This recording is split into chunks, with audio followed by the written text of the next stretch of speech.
법무장관님, 네네. 이게 그 장윤기 사건, 네, 아까 장관님께서 뭐 검사들이 언론 플레이 안 하고 있다고 하셨는데 뭐 이례적인 사건은 맞습니다. 네. 장관님도 그렇게 말씀하셨고, 근데 이제 검사들이 언론 플레이하고 조선일보, 한동훈, 지금 국민의힘까지 같이 합세해가지고 똑같은 말들을 하고 있거든요. 이 사건으로요.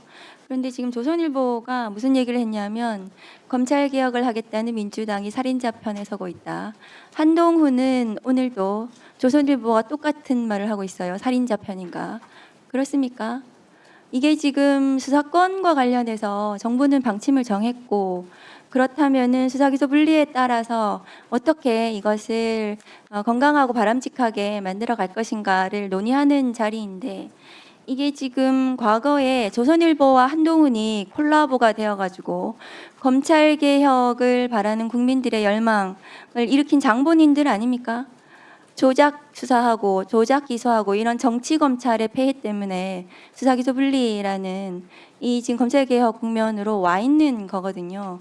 지금 이렇게 부하 내동하는 검사들 언론 플레이를 장관님께서 감시하셔야 된다고 저는 생각합니다. 저는 뭐 이게 검사들이 이 사건을 갖고 뭐 한동훈 의원이나 또는 국민의힘과 뭐 소위 말하면 작당을 해갖고 언론 부여한다고 생각하지는 않습니다. 다만 이 사건이 아시는 것처럼 송치된 이후에 여러 가지 의혹도 제기됐기 때문에 그와 관련해서 광주지검에서 필요한 조치들을 하고 있고, 저는 언론들이 집중적으로 취재를 하고 있기 때문에 나오는 거지, 저희가 의도적으로 뭐 이걸 갖고서 다른 의도를 갖고 언론 플레이한다는 것은 좀 지나친 것 같습니다. 그럴까요? 저는 오해라고 생각합니다. 네. 네. 이게 이 사건은 이제 살인으로 송치가 됐는데 강간 살인으로 제명이 변경됐습니다. 네네. 변경된 이제 중요한 요인들을 봤더니 경찰에서는 리얼돌에 대해서 경찰 단계에서 사진을 촬영하고 DNA 채취도 했습니다. 그리고 그 범죄 분석관이 이게 성적 목적의 개연성이 있다라고 결론을 냈고, 그래서 경찰 입장에서는 강간 살인으로 송치할 수도 있었고 그냥 살인으로 송치할 수도 있었던 그런 사안인데, 그냥 살인으로 송치한 부분에 대해서 검사가 지금 보니까 이 사건이 송치 이후에 5월 22일 날 광산경찰서에서 추가적인 범행, 그러니까 범행 당일날 이 장윤기가 범행을 저지른 이 당일날 다른 강간 사건이 있었던 거예요. 네네. 그래서 아마도 다른 피해자에 대한 강간과 이게 연이어 가지고 이렇게 갔다면 이것은 강간의 고의가 있었던 것이 아닌가 해서, 그래서 그 추가적인 사건을 검사가 송치받아 보니까 종합해서 이것은 강간 살인으로 판단을 했던 것 같습니다. 그래서 여기서 좀 아쉬운 것은 광산서에서 여청계에서 아마 그 강간 사건은 수사를 했던 것 같고요. 이 사건은 강력에서 했습니다. 그 두 개를 같이 했다면 경찰에서도 강간 살인으로 송치를 하지 않았을까 이렇게 생각이 됩니다. 그리고 또 하나 아쉬운 거는 뭐냐 하면 이 사건은 경찰이 분명히 잘못했습니다.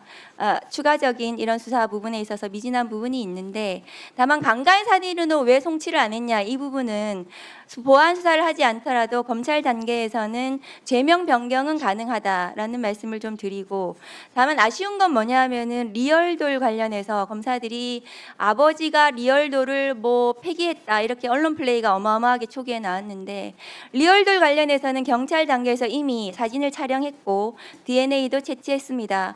그럼 기록에 그게 붙어 있는 거거든요. 검사가 영장을 할 때. 그러면 리얼돌을 압수수색해라 이렇게 검사가 영장 단계에서 보안수사 요구를 할 수 있었는데도 불구하고 그것을 놓쳤던 거, 검사가 그렇게 했던 부분은 좀 아쉽습니다. 이 사건은 검사도 수사하고 있고 경찰도 수사를 하고 있습니다. 맞죠? 네, 그렇습니다. 그러면 이 경찰관에 대해서는 엄정하게 처벌이 될 것입니다.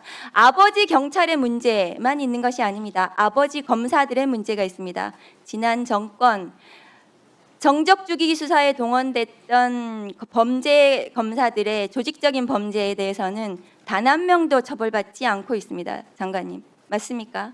검사들은 지금 오늘도 나왔는데 특검에서 검사들의 내란가담 정황까지 지금 확인되고 있는 상황에서도 검사들은 단 한 명도 이 정부가 출범한 지 1년이 돼가고 있는데도 단 한 명도 처벌받지 않고 있습니다. 그런 구조적인 문제를 해결하자는 것이 검찰 개혁입니다. 저는 그렇게 생각합니다, 장관님. 그래서 이 사건을 가지고 검사에게 수사권을 주는 방식으로 문제를 해결해서는 안 된다. 선진국의 모든 나라들이 경찰 수사의 문제점을 1분만 더 주십시오. 예, 1분 더 주세요. 선진국의 모든 나라들, 모든 나라에서 발생할 수 있는 경찰 수사의 문제점입니다. 경찰이 유착하고 비리를 저지르고 부패하고 검사도 마찬가지입니다. 그 문제를 검사에게 수사권을 주는 방식으로 해결해서는 안 된다. 만일에 그것이 해결책이라면 다른 모든 선진국도 검사에게 수사권을 주는 방식으로 그 문제를 해결할 것입니다. 이 사건은 그렇게 논의가 되어서는 안 되고 이 사건이 처리되는 모든 과정에서 드러나는 문제점, 행안부와 법무부가 그 문제가 다시는 되풀이되지 않도록, 다시는 억울한 죽음에서 실체 진실이 제대로 발견될 수 있도록 법무부와 행안부, 검, 경이 모두 다 합심해가지고 대책을 마련해야 되고, 이번 형사소송법 개정 과정, 검찰개혁 법안 과정에서 촘촘히 두텁게 그 제도적 장치를 마련하는 것이 저는 올바른 결론이라고 생각합니다. 어떻게 생각하십니까? 그 의원님도 아시다시피 이미 검찰은 수사 권한이 없습니다. 이미 수사 개시할 수 있는 권한, 인재에서 수사에 착수하는 권한이 없습니다. 이미 뭐 공소청, 중수청 만들어졌고 없는데, 다만 1차 수사기한인 그 경찰이나 중수청이나 어떤 국가수사본부나 1차 수사기한의 수사 결과에 대해서 그냥 단순하게 기소할 것인지, 아니면 거기에 대해서 부족한 점들은 어떻게 검증할 것인지, 이런 문제도 좀 남은 것 같습니다. 그 과정에서 피해자의 보호가 좀 소홀하지 않게 해야 된다는 게 제가 일관된 주장이었던 것이고요.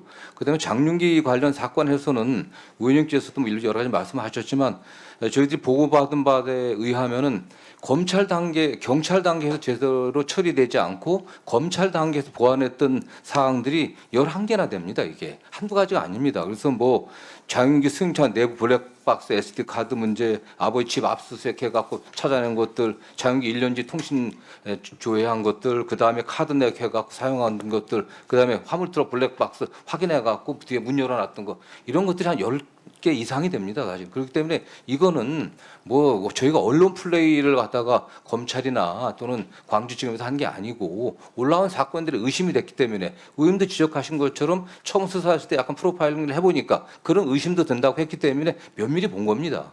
그렇기 때문에 이걸 갖고서 뭐 검찰에서 이 사건 하나 강조해 갖고서 다른 의도를 갖고 언론 플레이를 한다, 이런 오해는 좀 안 하셨으면 좋겠습니다.